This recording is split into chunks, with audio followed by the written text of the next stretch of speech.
In this video, I'm going to be going through UFC 290. Now, yes, I know, I am incredibly late to this. It is now Tuesday, coming on Wednesday soon. And yes, I know I'm very late to this. The reason I'm late to this is because I'm lazy. I'm lazy, right? What can you say, okay? I'm lazy. Yes, my fault. I'm going to try to put more effort in, more work into videos.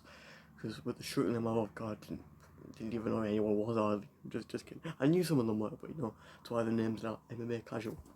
So yeah, let's just get into the card because it was a crazy card in 290. Will go down in history as one of the greatest cards of all time, in my opinion. Finish after finish after finish, it was insane. So I'm not going to be going through all the fights. I'm just going to be going through the fights that were insane.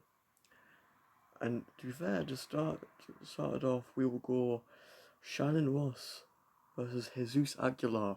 Oh my god. This fight, it was a war. It was a back and forth war.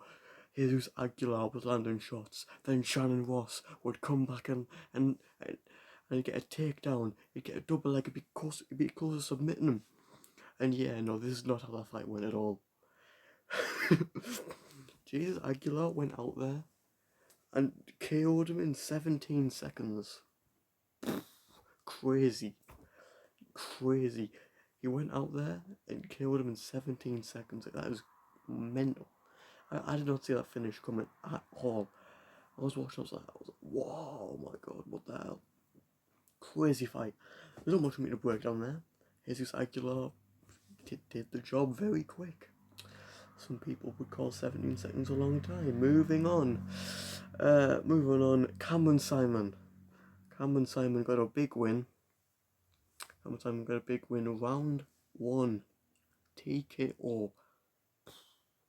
Again, Cameron Simon is a very good prospect. And in this fight, he didn't cheat. He didn't grab the cage. He didn't low blow his opponent. He won fair and square. So fair play to Cameron Simon. And Cameron Simon is looking good. He's looking very good. Cameron Simon is looking like a good prospect, a bantamweight, a good prospect. Yeah, there's not much really to say there either. He got it done in literally about 2 minutes, so good win to Cameron Simon. Anyway, we'll move on. Victor Petrino versus Martin Pacino. Now, Victor Petrino actually shouted me out on his Instagram, so fair play Victor Petrino. But no, this was a very good win by Victor Petrino. In the beginning, Pacino was looking okay. He was looking good. He was looking fast. He was looking light on his feet. He was moving well. He was landing good shots on Victor Petrino. But Victor Petrino, he throws very weirdly, but it works. Middleweight isn't the best division, but Victor Petrino, he could be good. Record of 9-0 so far. Very good. And he got a third round sub. The first round was close. The first one was close. Second round, you could give it to Petrino, and third round, Petrino subbed him. Clean, very clean sub from Victor Petrino. And I think who matching up next. I might do the video, but I don't want to go off and make it too much, so I'll not do that. That was the early prelims. Let's move on to the prelims now.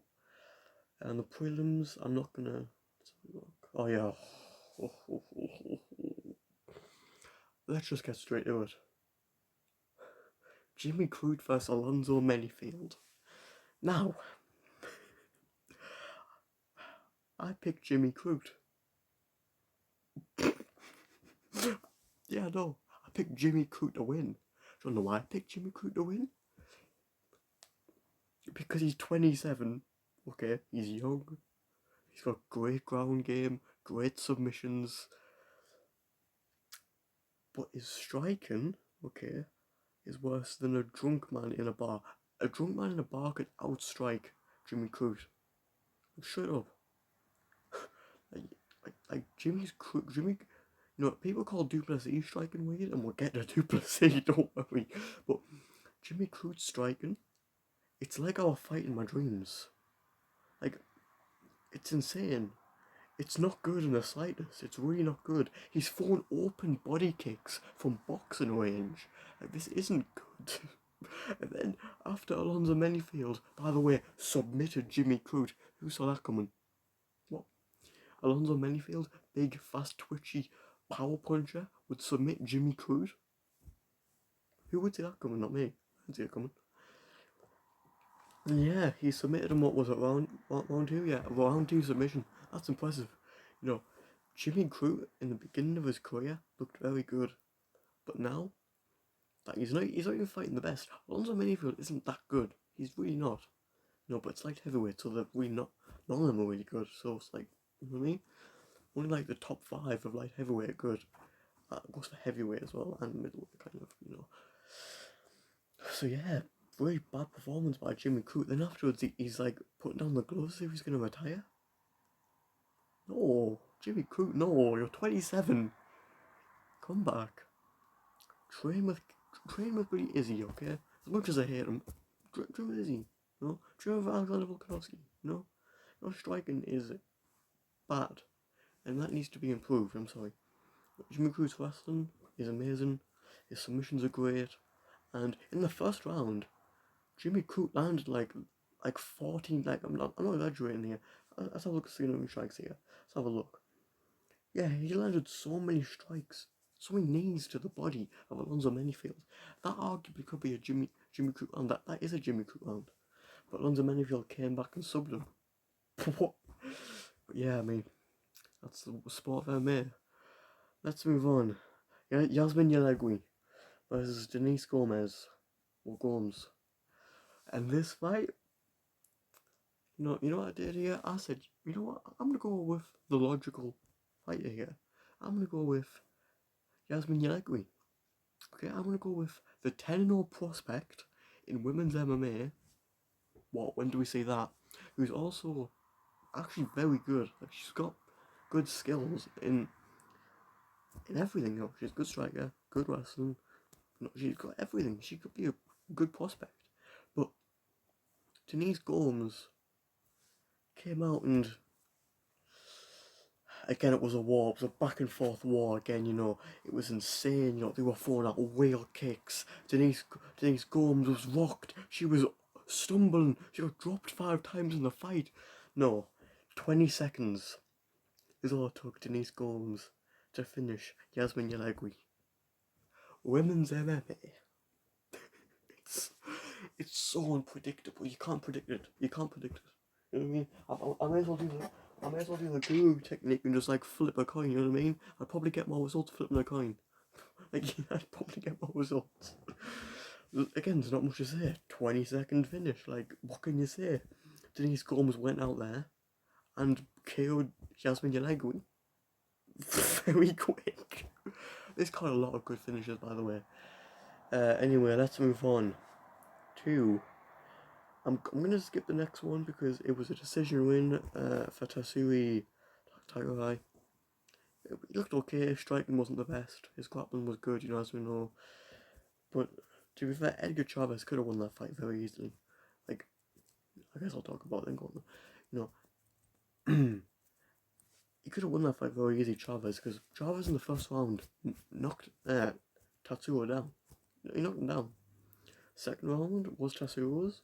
Third round, you could if they gave this fight to Chavez, I wouldn't complain. But in the end, Tatsuro won, so respect. Anyway, let's go on. Robbie Lawler, Nico Price. This one made me very happy. I picked Nico Price to win this one, and Robbie Lawler went out there. 38 seconds. Got him in the clinch, was on big punches, and knocked him out clean. Where was this Robbie Lawler? Where's this Robbie Lawler been? Where's he been hiding? Because I want this Robbie Lawler back, you know. I don't want to die. I want to climb the rankings again, you know. Like, this was one of Robbie Lawler's best performances in a while. Robbie Lawler did very well in this fight, and, I mean, his power is incredible. It's insane. His power's insane. You know. He retired. It was a great retirement. They did, you know, he showed back his whole career. Robbie Lawler even got an emotional Lawler. Haven't seen that ever. So, yeah, great. Robbie Lawler. Yeah, great fight again. Okay, not much to break down. Let's go to the main card here. The main card. Bo Nickel versus Val Woodburn. Again, 38-second finish. I don't know what you want me to say other than Bo Nickel is a problem because most middleweights are rubbish. But Bo Nickel is good, very good. His striking's good. We obviously know his wrestling's good, very good. National state champion, very good wrestling. But he's got the striking as well. He's got power. We knew him from the Contender Series, but we know it now as well. Let's move on. Jalen Turner, Dan Hooker. Jalen Turner. Maybe he isn't the prospect we thought he was. Because Dan Hooker went out there. And Dan Hooker, no, it was a very entertaining fight, very good fight. But Dan Hooker won. He won the fight with a broken arm, broken elbow. It was a very entertaining fight. And also that judge that gave Jalen Turner the third round, he shouldn't be able to officiate or judge any combat sport ever again. Take his license away. So yeah, that judge that gave Jalen the third round, they shouldn't judge any MMA fight ever again, ever. Because that was one of the worst decisions I've ever seen. Dan Hooker. Oh, let me remember the fight when again. Dan Hooker dropped Jalen in the third round, so why did he give that? I don't get why they gave that to Jalen. Like, I know Guru said prove it in scorecard, and I'm starting to believe there could be a possibility, with the whole Haikar fan situation a couple of weeks back. Haikar fans are Albasi, I'm starting to think it could be a possibility, But you never know then, mate. You never know. But overall, Dan Hooker looked incredible. Dan Hooker looked like vintage Dan Hooker. Dan Hooker was taking big shots, and yeah, I know Jalen hurt him, but Jalen's gas tank could be a problem. I think, Joe Rogan was saying it was the weight cut, but the weight cut probably has something to do with it. But I think Jalen needs to go to 170, 180 even. Probably 170 is good enough, but Jalen should not be fighting lightweight, As Magoo said, probably the biggest weight bully in the sport, And I don't mind Jalen. I think Jalen's cool, but he is a massive weight bully, and I think 170 would do Jalen turn out a lot better than 155, because 158 isn't a division, Jalen. It's 155 or 170. But anyway, to move on.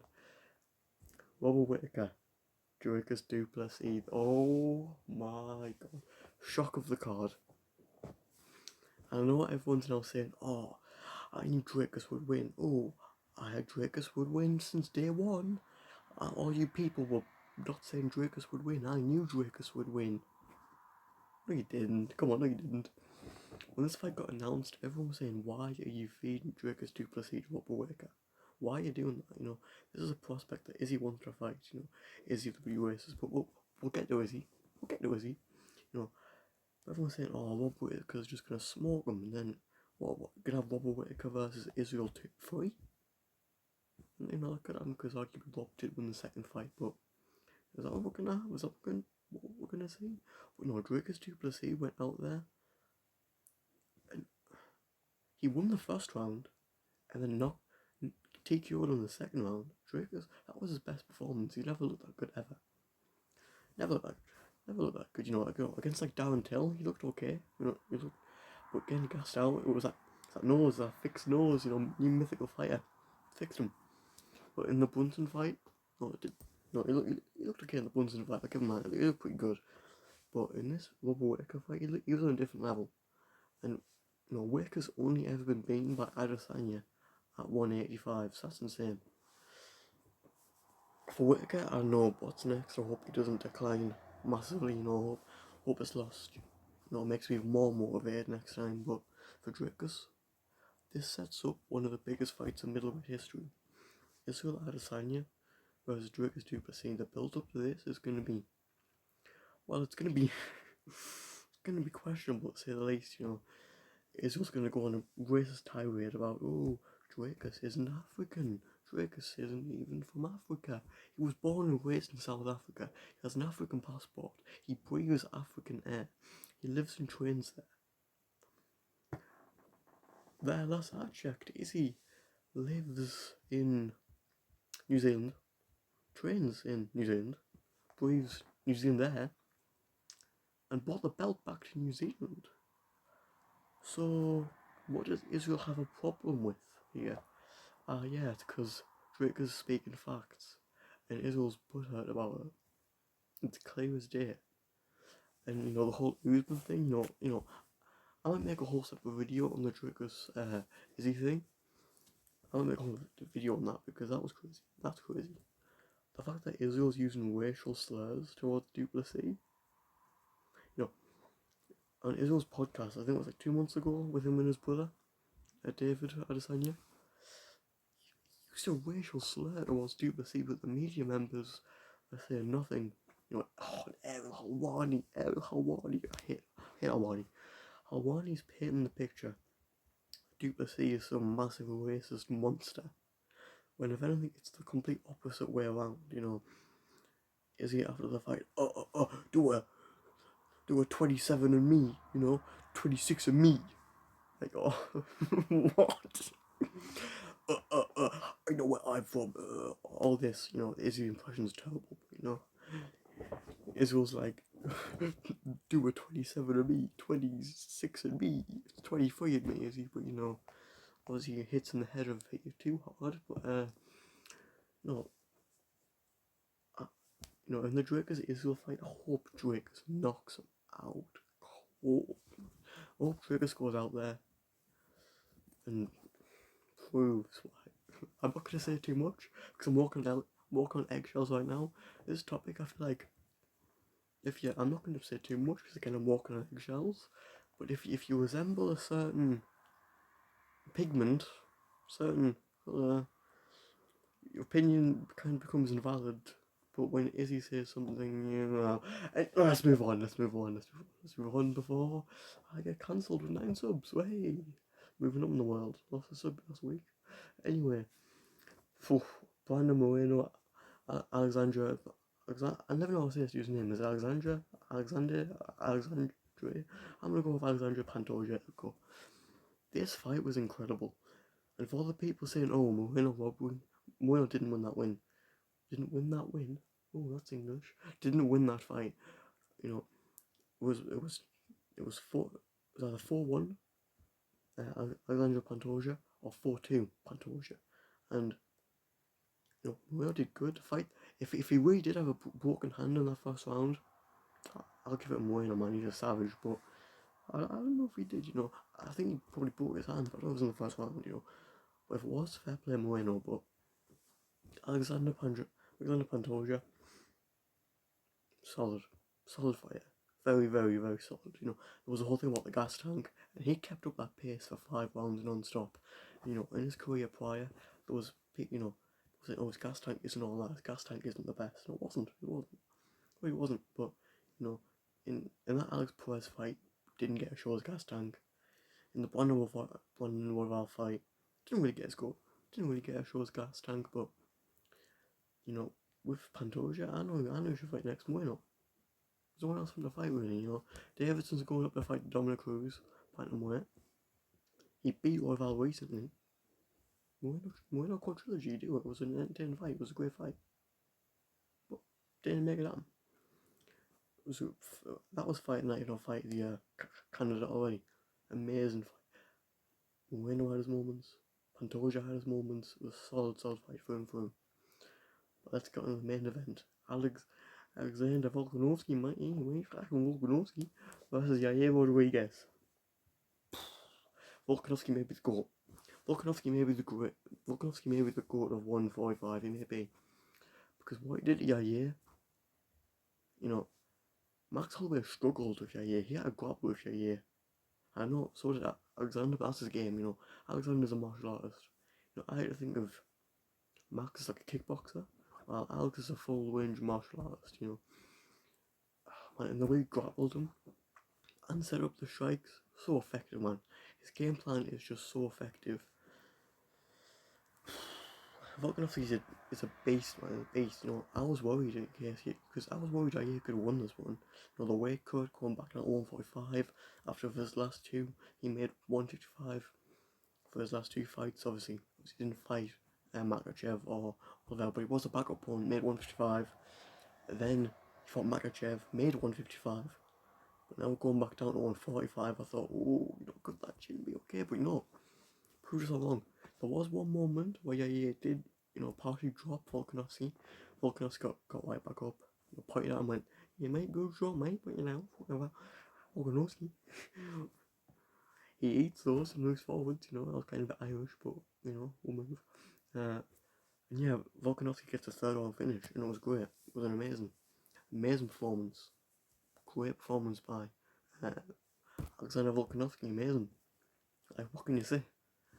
What can you say other than Volkanovski may be the greatest in that division? Like, can you argue with that now? Like, you know, Aldo's still up there for me, and so's Connor. And before you go, oh, Connor, you know, Connor Bumboy, oh, all this in the comments. Connor's rise was impressive, man. You know, double champ as well, but, you know, it's not about Connor, it's about my main man, you know, Alexander Volkanovski. He looked incredible performance. And yeah, he got a third round TKO over Yair Rodriguez. Did not expect that. I was expecting a fourth round, but hey, Volkanovski went out there and did his thing and proved why he's also now back number one on the pound for pound. Yes, John Jones, he's back. You fought once in the past 3 years and you get bumped straight up to one the pound for pound? No, what? You beat Civil Gone and you go pound for pound number one? No, man. Volkanovski's back in his rightful place, on a win again, and back in number one. Incredible night, you know. 290. 290 is going to be going on one of the greatest cards of all time. It was an insane card, insane finishes for the full card. Yeah, what a night, what a special night.